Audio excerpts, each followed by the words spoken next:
This week, a 19-year-old American pilot has been detained in Antarctica, and now they won't let him leave. 27 children are missing after an all-girls summer camp was swept away by one of the worst floods Texas has seen in years. Elon Musk has officially announced that he's starting his own political party to rival both the Democrats and Republicans. This picture is somehow actually real and was taken by an astronaut in the International Space Station, and China's new idea for construction sites is genius. We are covering all of that and so much more, so subscribe to get the empire to 1 million and let's get corrupted!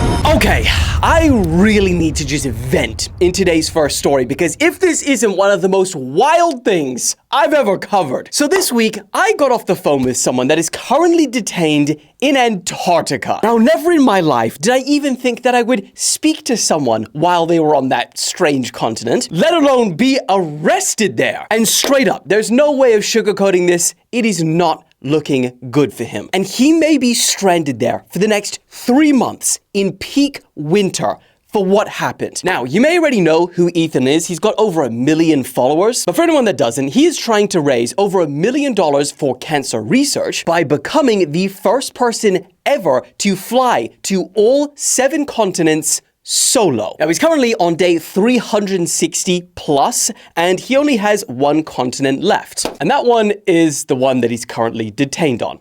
Antarctica. And if you're thinking, kind of like I did when he first mentioned it, detained by who?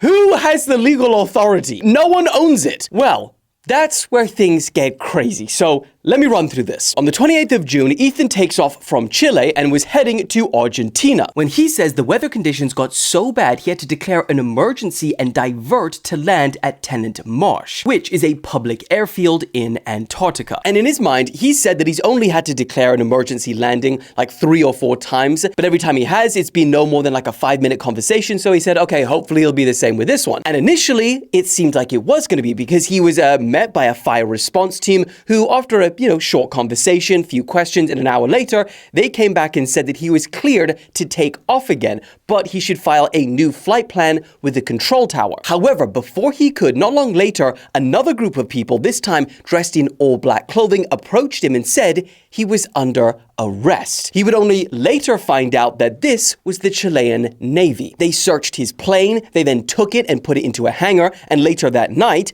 after arresting him, they read him his rights, took his phone, strip searched him, and then placed him in a room under guard supervision and did not allow him to contact the consulate or use Wi-Fi. He says they didn't allow him to give evidence to justify why he landed there, and he said that they gave him a lawyer that didn't speak English. So, real helpful.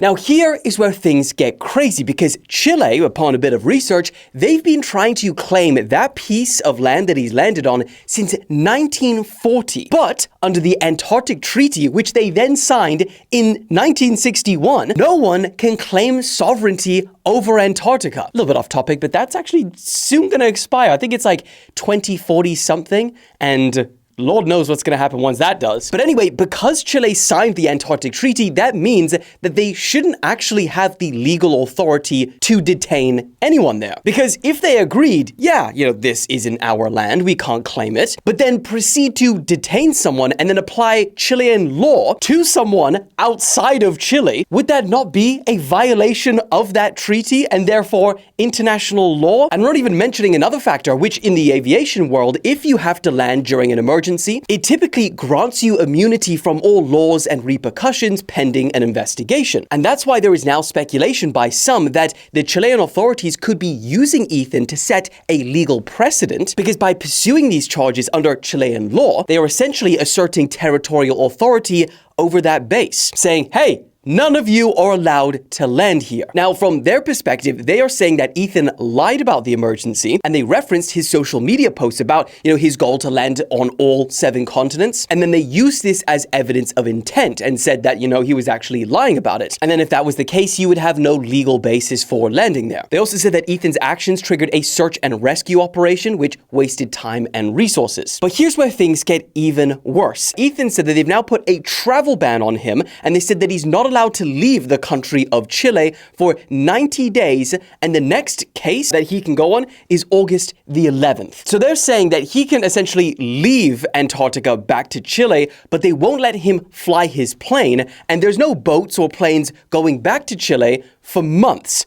So they're saying you can go until your next, case, but they know he can't go anywhere. So now he's stuck there in Antarctica, peak winter, just chilling in some Navy barracks, just hoping and praying that his legal team can get him out somehow. And potentially one of the most annoying and frustrating parts about this is that he would have completed his full 7 continents after this, because all he needed to do was head back to Tennessee. And then, bam, over. But now, wow, what a complicated last step. But at least he's got his phone back. So I'll keep speaking with him and getting updates, on his situation. And then when I do, you'll get the updates too. But with all that being said, let me know your thoughts in the comments on that one, and moving on. Also, I wanted to cover this one really quickly. Mr. Beast tweeted last night saying, quote, "It's kind of crazy the amount of good we've been able to do through a YouTube channel," then proceeds to list out some insane statistics. 23 million trees planted, 33 pounds of trash from the ocean, 10 million meals to people in need, 500,000 people getting water from our wells that we built, $3 million to war refugees for supplies, $1 million of clothes to people in need, 20,000 shoes to kids in Africa, 3,000 people helped walk again, 1,000 deaf people that can hear again, 1,000 blind people that can see, 100 houses for homeless people. Oh, and at the end, he says over $50 million given to people, not including the stuff listed above, all while still in my 20s. Come on! That is pretty damn impressive. And of course, you head into the comments, and while the vast majority is positive, you always have those people, right? And you had a few people saying, it's just for his ego and to make his brand look good. And I thought, okay, you know what? In fact, let's just entertain this idea for a second. If that is the result of his ego and, him just trying to look good, then keep going. I don't think the fish give a corn casserole how the trash leaves the ocean, just the fact that it has. I mean, the whole point is that if the end result is good, the starving person gets fed, then who cares? Certainly not the person who needed the help. Anyway, I thought that, good work like this deserves a bit of glazing and some highlighting on the channel, because that is the stuff that we really need to focus on. I'll bring you a lot of bad news. I ain't gonna lie, so this is just my contribution to level balanced, as all things should be. Perfectly balanced, as all things should be. Thanos, what a guy, actually. Reminds me a lot of our next person. Moving on. Okay, now it's officially happened. Yep. I didn't think it actually would, but Elon Musk has officially announced that he is starting yet another venture. As if sending up rockets into space and giving the entire world satellite internet connectivity and running the world's most valuable car company wasn't enough. Well, he's now starting a political party. Oh, Elon, was your venture into politics not painful enough? We saw you get broken down. But I guess not, because he announced on X, quote, "When it comes to bankrupting our country with waste and graft, we've lived in a one-party system, not a democracy. Today, the America Party is formed to give you back your freedom." Now, this is, of course, in response to Trump signing the big, beautiful bill, which I spoke about on Saturday's video. So if you want that explained and all of that, go watch that video. But true to his word, before that bill was signed, Elon tweeted that the day after it actually went official, that he would start his own political party. Here we are. And he also said on the same day as that tweet, and let's see if he'll stick to this one, every member of Congress who campaigned on reducing government spending and then immediately voted for the biggest debt increase in history should hang their heads in shame. And they will lose their primary next year if it's the last thing I do on this Earth. So, bro is apparently coming back into politics with a vengeance. Now, we can't verify if Elon's party has been formally registered with the US election authorities yet, but either way, Elon wasn't born in the United States, so he can't head this thing and run for president. So this would certainly be a very behind-the-scenes kind of running it, and it'd be very interesting to see who he puts as the head. But he's already reposting tweets like this. America Party will be focused on reducing debt, responsible spending only, modernizing military with AI and robotics, pro-tech, accelerate to win in AI, less regulations across the board, but especially in energy, free speech, pro-natalist, and centrist policies everywhere else. And it seems like actually the national debt issue was the biggest thing for Elon. Because remember, this is the guy that was dancing with Donald Trump on stage and spent over $250 million of his own money to get him elected. But now suddenly, like not even a few months later, he's now creating his own party to rival everything that Donald Trump is standing for. And I think this is probably the best video to watch as to perhaps why he's done this. I really want to emphasize to people that this is a very important point. If we don't solve the deficit, there won't be money for medical care. There won't be money for Social Security. We either solve the deficit or all we'll be doing is paying debt. It's got to be solved, or there's no medical care, there's no Social Security, there's no nothing. It's got to be solved. It's not optional. America will go bankrupt if this is not done.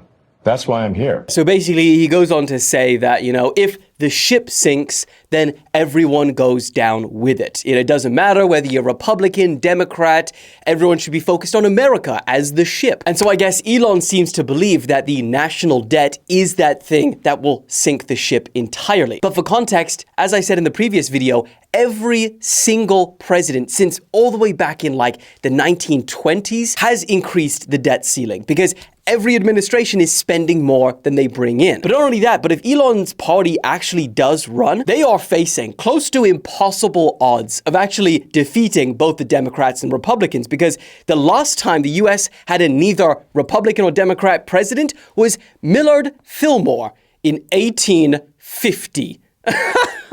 Yo, that's why he's now saying, it's just a one-party system, basically. But who knows? We are living through unprecedented times all the time nowadays, so maybe America party can be the new one. But what do you think? Does this party pose a serious threat, or is it just gonna get swiped away like every other party that is tried before? Moving on. Okay, also, we have got some seriously concerning news coming out of Texas right now. The death toll for the floods that started on the 4th of July has reached a staggering 51, and 15 of those are children. What makes it worse is that 27 other children are still missing at the time of recording, and search and rescue efforts are heading into their 3rd day. So, what the hell happened? Well, on Friday, just before the 4th of July weekend, when everyone was out and doing things, there was heavy torrential rainfall that caused the Guadalupe River to rise, and I cannot stress this enough, 23 feet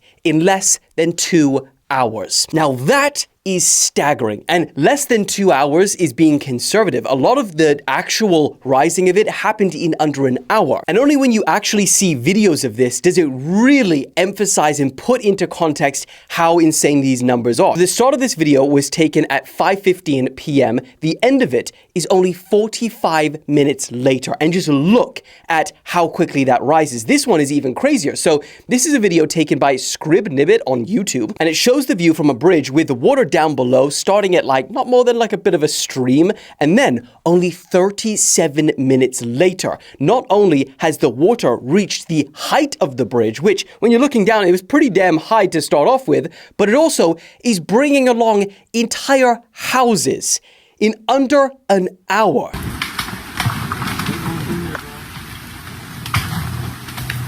For the cat.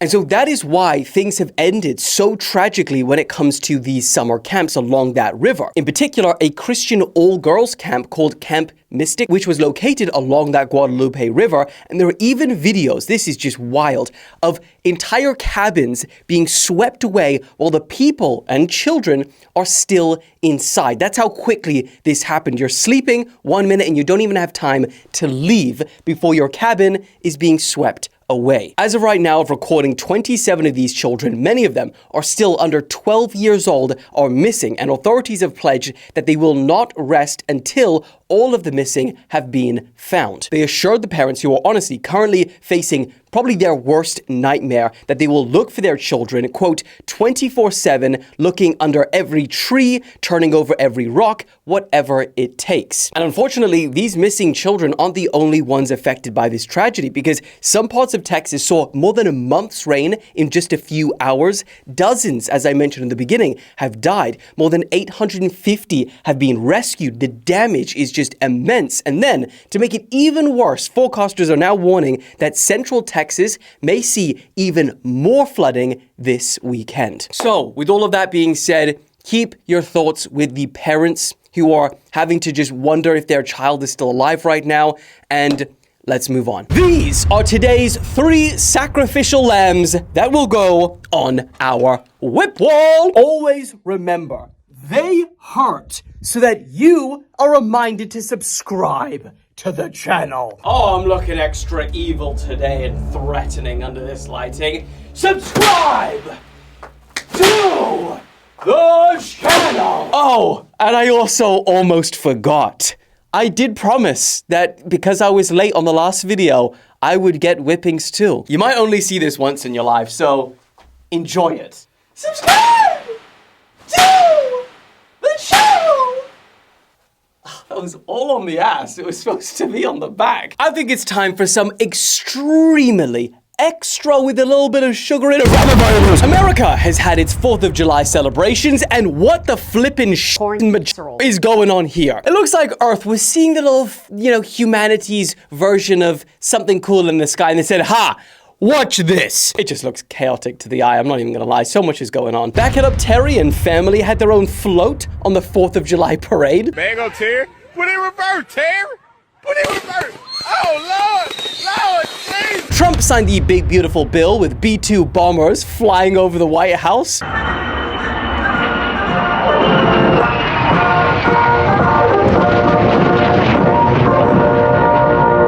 And a mass casualty event was declared in Lake Martin, Alabama after a massive explosion of fireworks just erupted at a barge. You knew it was gonna happen. It was gonna happen at some point. Next! Bro, I thought that Alligator Alcatraz was a name that people were like just throwing on it because it sounded cool. I didn't know that was actually what it was gonna be called. But apparently it is, because they're now, this is a video of them putting up road signage with the name on it. Alligator Alcatraz, I guess it's official. Next! Now, who hates construction sites? But who loves the beautiful buildings that come from construction sites? I do too. Well, for the people that...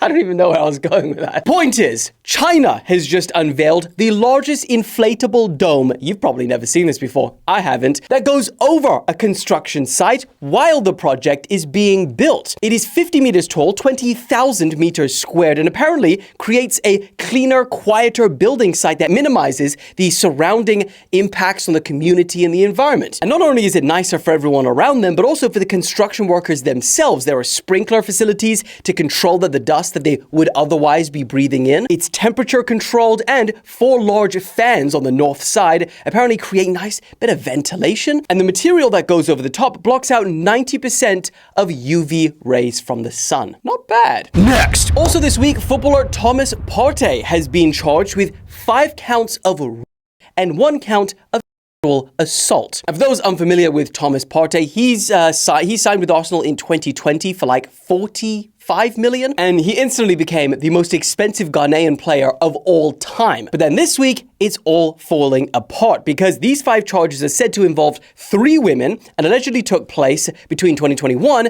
and 2022. So, key detail is while playing for Arsenal. And that's another huge part of all of this, because it's not only him that's getting a massive backlash, it's Arsenal themselves, because they would have been informed that Thomas was under investigation all the way back in 2022. And now that the news has finally come out to say that, that player that was under investigation was Thomas Partey, a lot of people are getting real angry online saying you knew and you chose to play him as well. Others are defending and saying, he hasn't been proven to be guilty, so destroying his career over allegations alone, or charges alone now, I guess, wouldn't be fair. But Thomas is now expected to appear in court on August the 5th, so we'll have more updates after that. Next! And then for our last story, man, When I first saw this picture, I scrolled actually, because I was like, I ain't dealing with some more AI-generated pictures that are misleading. Corn casserole. But then I saw it again and found out that it was real. Oh my gosh. So apparently this week, an astronaut named Nicole Ayers managed to take this picture of kind of, I don't even know what you describe it as, a strange light phenomenon happening over a thunderstorm that was hitting Mexico and the US. And the image shows something that's called a sprite, which is a rare group of electrical events known as transient luminous events. TLEs for short. Now these TLEs apparently happen much higher above thunderstorms, much higher than regular lightning that we've all seen, you know, like the 4th of July one. So high, in fact, that you can't usually see it from the ground. But from space, you can. So the chances of, you know, an astronaut to be looking with a camera, ready to do it, is just like so minimal. It just looks like a weird alien planet, but the Earth, it really is a weird alien planet. All of the stuff that we've just covered in 1 week suggests that the world is a weird alien planet, and you might not have known any of it if you weren't a loyal citizen of the Empire. But with all that being said, I hope you enjoyed today's roundup. I hope you have a great start to your week. It is Monday, and I will see you for another catch-up on Wednesday. Love you. Bye.